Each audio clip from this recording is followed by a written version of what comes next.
தென்னாலிராமன் நல்லா அரசர்கிட்ட மாட்டிக்கிட்டாரு. ஒற்றன் சொந்தக்காரங்க நினைச்சு அடைக்கலம் கொடுத்ததுக்கு ஒற்றனால உயிரே போற நிலைமை வந்துருச்சு. மன்னர் சொல்றாரு, உன் உயிர் எப்படி போகணும் நீயே முடிவு பண்ணிக்கோ தென்னாலி அப்படின்னு சொல்லிட்டாரு. தென்னாலியோ கொஞ்ச நேரம் காளியை யோசிச்சுட்டு அவர் நாக்குல இருந்த காளி சொன்னுச்சு, நான் கிழவனாகி தான் சாவணும் அரசே அப்படின்னு. இதை கேட்ட அரசர் சிரிக்க ஆரம்பிச்சிட்டாரு. அட பாவி, நான் உனக்கு தண்டனை கொடுத்தா நீ எனக்கு தண்டனை கொடுத்துருவ போலையே அப்படின்ட்டு, சரி விடு, இந்த தடவை மன்னிச்சு விட்டுறேன், யாரையும் அதிகம் நம்பாத அப்படின்னு சொல்லிட்டாரு. அதுக்கடுத்து என்ன நடந்துச்சுங்கிறத இந்த காணொலியில் பார்க்கலாம். இந்த கதையை உங்களிடம் தொடர்வது உங்கள் அன்பு தோழி விஜயா. தென்னாலிராமனும் கிருஷ்ண தேவராயரும். ஊர் பூரா எலிங்க. ஊர் மக்கள்லாம் திரண்டு அரண்மனை நோக்கி வராங்க. ஊர் பூரா எலிய தொல்லை தாங்க முடியல. வீட்டுக்குள்ளே நுழைஞ்சு பட்டாடைகள்லாம் கடிச்சு வச்சிருக்கு, தின்பண்டங்கள்லாம் தின்னு வச்சிருக்கு. அந்த பாலாப்பழம் எலி ஃபுல்லாக தின்னாலும் ஒன்றும் இல்லை, பாதி பாதியாக கடிச்சு வச்சிருக்கு. இதை புள்ளக்குட்டிகளுக்கு கொடுத்து அதுங்களுக்கு ஏதாவது நோய் வந்துச்சுன்னா என்ன பண்ணுறதுன்னு அங்கே மக்கள் எல்லாம் சொல்கிறாங்க அரசர்கிட்ட. அரசருக்கு டக்குன்னு யோசனை வரல. அமைச்சர்கள்கிட்ட என்ன பண்ணலாம் அப்படின்னு கேட்குறாரு. அதில் ஒரு அமைச்சர் நம்ம அரசவையை கூட்டி பேசலாம்னு சொல்கிறாங்க. அரசவையும் கூடுது. ஒரு அமைச்சர் சொல்கிறாரு, எலியக்கு எதிரி பூனை தான், அப்போது வீட்டுக்கு வீடு ஒரு பூனை கொடுங்கன்னு சொல்கிறாங்க.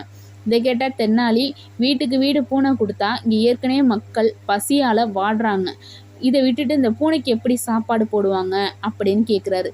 அதுக்கு அரசாங்க உதவியாக பால் விநியோகம் கொடுக்கலாம், நம்ம ஃப்ரீயாக தானே கொடுக்க போகிறோம் அப்படின்னு சொல்கிறாங்க.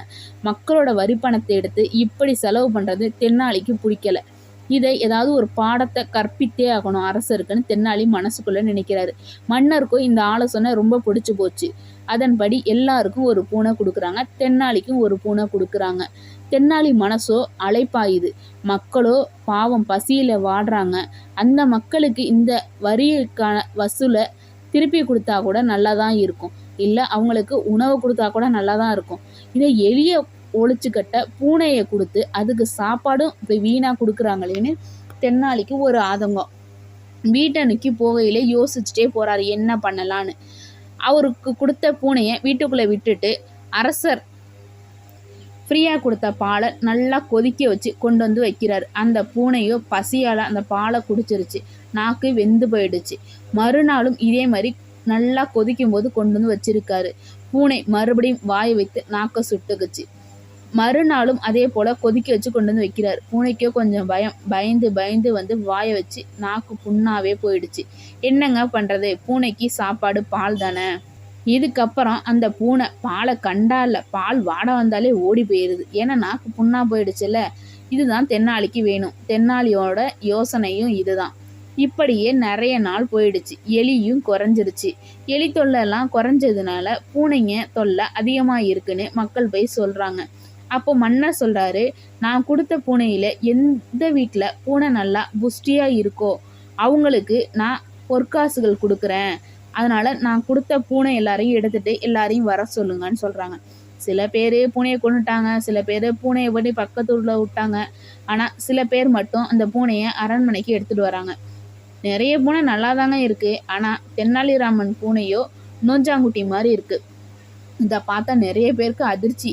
என்னடா அரண்மனையில் வேலை செய்கிறாரு, டெய்லியும் பால் ஃப்ரீயாக தானே கொடுக்குறாங்க, இதை கொடுத்தாலே இந்த பூனை புஷ்டியாக இருக்குமே அப்படின்னு. மன்னருக்கோ கோவம் வந்துருச்சு. என்ன தென்னாலி பண்ணி வச்சிருக்க உன் பூனையன்னு சொல்லி. அதுக்கு தென்னாலி நடந்த விவரத்தை சொல்கிறாங்க. சொன்னோடனே மன்னருக்கோ கோவம் வந்துருச்சு. இந்த வாயில்லா ஜீவனை ஏன் இப்படி பண்ணன்னு சொல்லி.